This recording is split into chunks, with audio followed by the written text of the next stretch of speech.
ഇന്ന് നമ്മൾ വൈകിട്ട് കുറച്ച് സാധനങ്ങളും കാര്യങ്ങളൊക്കെ വാങ്ങാൻ വേണ്ടി ഇറങ്ങിയതാണ്. അങ്ങനെ നേരെ നമ്മൾ വേറെ കുറച്ച് സ്ഥലത്തൊക്കെ പോയിട്ട് നമ്മൾ കണ്ണനല്ലൂർ എത്തിയപ്പോഴത്തേക്ക് രാത്രിയായിരുന്നു. ആകാശവും കാര്യങ്ങളൊക്കെ നല്ല മിന്നി തിളങ്ങുമായിരുന്നു. അതിൻ്റെ ഇടയ്ക്ക് ഭയങ്കര ബ്ലോക്കായിരുന്നു. മയിലക്കാട് റോഡ് ഇടിഞ്ഞത് കൊണ്ടായിരുന്നു. അങ്ങനെ നേരെ നമ്മൾ അതൊക്കെ കഴിഞ്ഞ് സിംലയിലൊക്കെ വന്നു. സാധനങ്ങളും കാര്യങ്ങളൊക്കെ വാങ്ങാൻ തുടങ്ങി. എനിക്ക് കുറച്ച് ഡ്രസ്സും കാര്യങ്ങളും ആയിരുന്നു.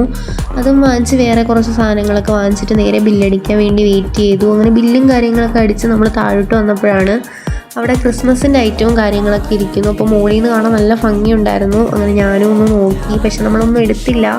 അങ്ങനെ നമ്മൾ സ്ഥിരം സ്പോട്ടിലോട്ട് ഫുഡ് കഴിക്കാൻ വന്നു. സ്ഥിരം സ്പോട്ടെന്ന് പറയാൻ കാര്യം, നമ്മൾ ഒരിക്കൽ ഇതുപോലെ കൊട്ടിയത്ത് വന്നു, ഈ ഒരു ഷോപ്പ് കണ്ടു, നമ്മൾ കയറി, ഇഷ്ടപ്പെട്ടു, പിന്നെ നമ്മൾ ഇവിടെയാണ് കയറുന്നത്. അങ്ങനെ ഞാൻ അൽഫാമും ഉക്ക് ഷവായും പിന്നെ നമ്മൾ വാട്ടർ മെലൺ ക്രഷ് ജ്യൂസും കൂടിയാണ് പറഞ്ഞത്.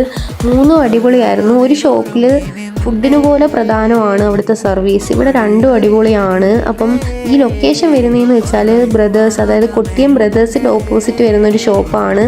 അപ്പം നിങ്ങളിവിടെ വരുവാണെങ്കിൽ ഒന്ന് കയറി നോക്കൂ. അപ്പോൾ അത്രയേ ഉള്ളൂ. ബൈ.